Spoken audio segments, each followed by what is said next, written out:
What's up, guys? This is going to be the driving review of my 2011 Mazda CX-9 Touring. Today's review is going to consist of two parts. First, I'm going to talk about the driving characteristics of this car.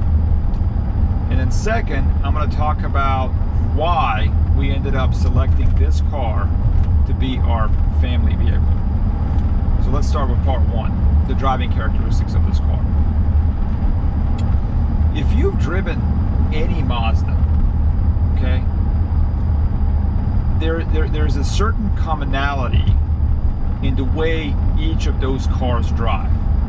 My first car was a Mazda Protege. My family owned Mazda 626s, Mazda Millennias. Obviously, we've got this Mazda CX-9.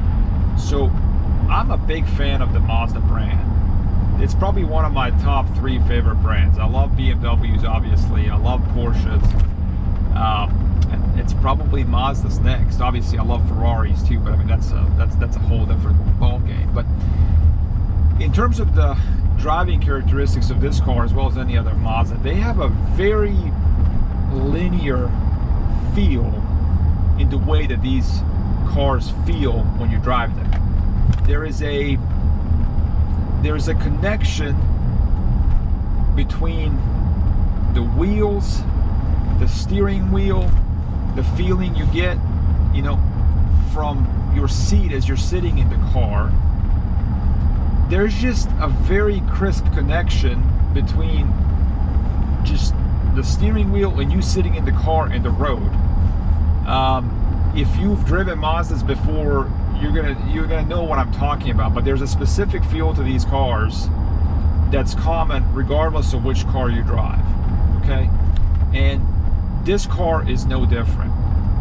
For an SUV of this size, this car feels very nimble and frankly quite fun to drive for what it is. Now, let's not kid ourselves. No SUV is going to be as enjoyable to drive as a car or a sports car is going to be. That's just the laws of physics prevent that from happening. But what this car does, the way it feels, is that it doesn't feel like a massive 4,500 pound front wheel drive SUV. It just doesn't feel like that. It feels like a crisp car that's a lot lighter than it is. Now, part of that has to do with the engine that this car comes equipped with. Again, it's a 3.7 liter V6 producing 274 horsepower and 270 foot-pound of torque. And although this car weighs 4,500 pounds, you know, that's still, you know, a pretty big output, you know, for a car that's going to be your daily driver. And this car goes 0 to 60 in about like the low 7-second range, 7.1, 7.2. If you have an all-wheel drive version, it's going to be a little bit slower than that. But this car's pretty quick, actually, for what it is. You know, and the way that it moves, the way it's made it to this 6-speed automatic transmission is that it's pretty effortless. Like the transmission will shift through the gears pretty quickly. You're going to find yourselves in, you know, 6th gear fairly fast, and then the car just goes. So in many ways, the car just feels smaller than it is.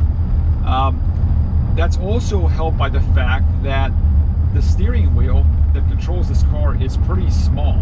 Like, it's actually a pretty small diameter wheel when you take into account the size of the car that you're driving. And by having that smaller steering wheel, it kind of helps with, you know, the turning of this car. And there's also a lot of good feedback that comes from this, you know, the steering that's in car. I have a pretty good idea of what the road feels like, you know, through this steering wheel and what the front wheels are communicating to me. Okay.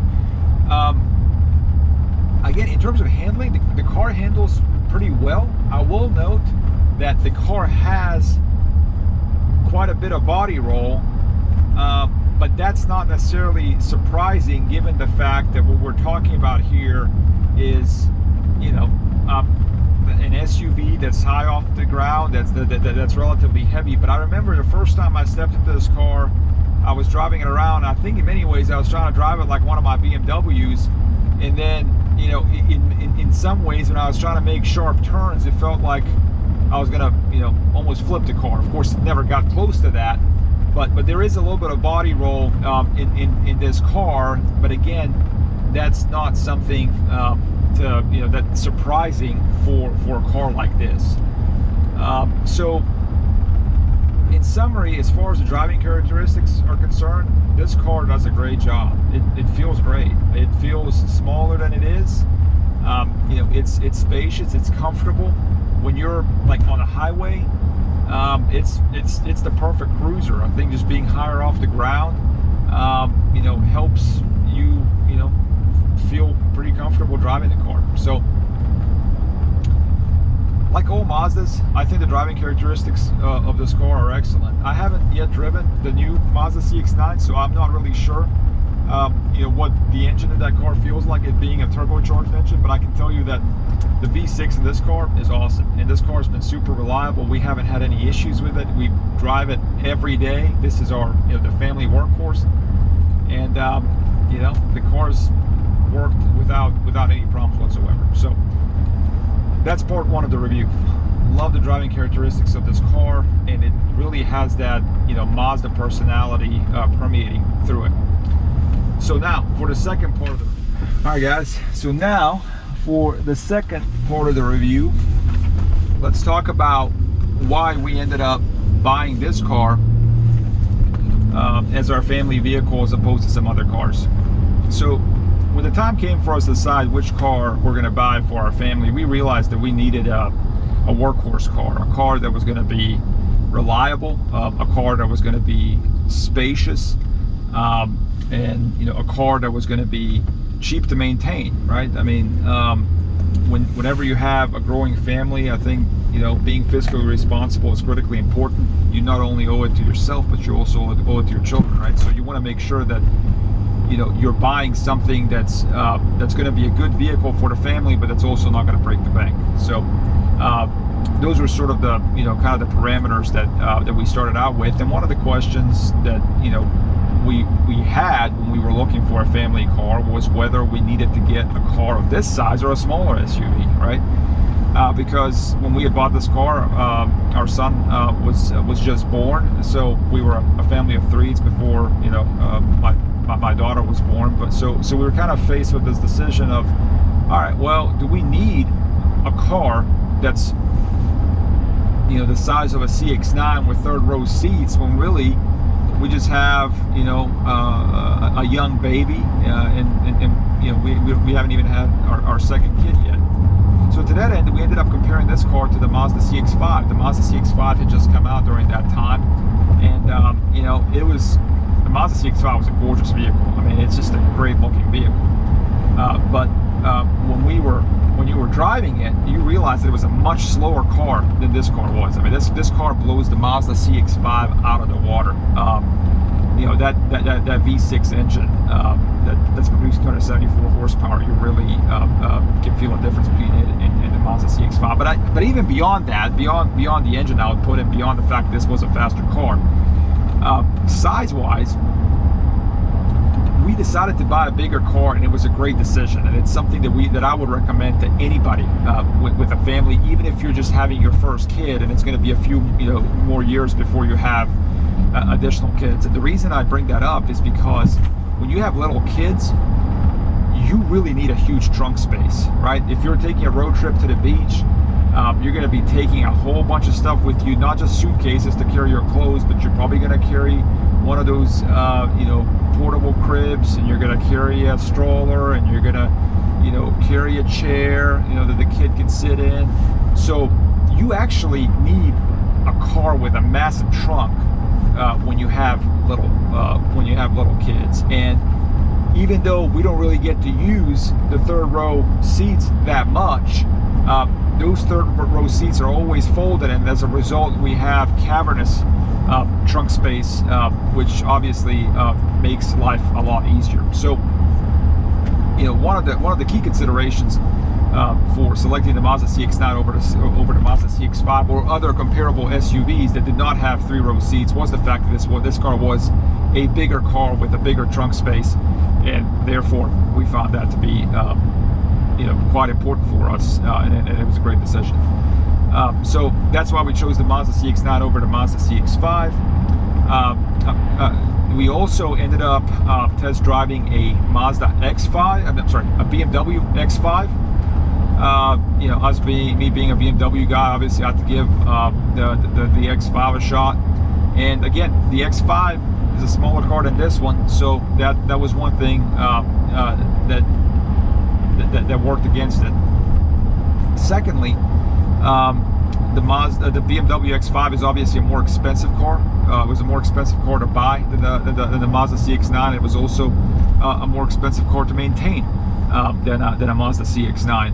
So that also went into our consideration as well, especially because we already had BMWs, right? So, since we could already get that BMW experience through our other cars, we didn't really feel the need to spend the additional money to get an additional BMW experience, driving experience through the X5. So finances were there as well. And I also say, kind of related to the finances is sometimes you get what you pay for, but in terms of the driving characteristics of this car, frankly, the X5 didn't really stand out. I mean, when we test drove the X5, it didn't really feel much better or much more fun to drive than this particular car. That was just my experience. I mean, they were comparable in terms of quickness from 0 to 60. The steering wheel, the steering feel was comparable. I do recall the X5, the BMW X5, having less body roll in turns than this car did, and I think part of that had to do with the fact that it was an all-wheel drive car as opposed to this one, which is a front-wheel drive. But then again, that wasn't necessarily a huge difference between the two cars. And then also the third piece is in terms of comfort, this car in some ways felt a little bit more comfortable to be in on longer journeys. So that's so for us, frankly, it was a no-brainer to go with with this car as our family vehicle. Couldn't be happier with it, and would definitely recommend that to anybody who has a growing family and is looking for a family hauler. I mean, this is 100% a workhorse for our family. This is the car we take everywhere, and it has done an impeccable job of that. All right, guys, appreciate your watching. If you like this video, please give it a thumbs up. Leave a comment below, subscribe, and stay tuned for more videos. Thanks, guys.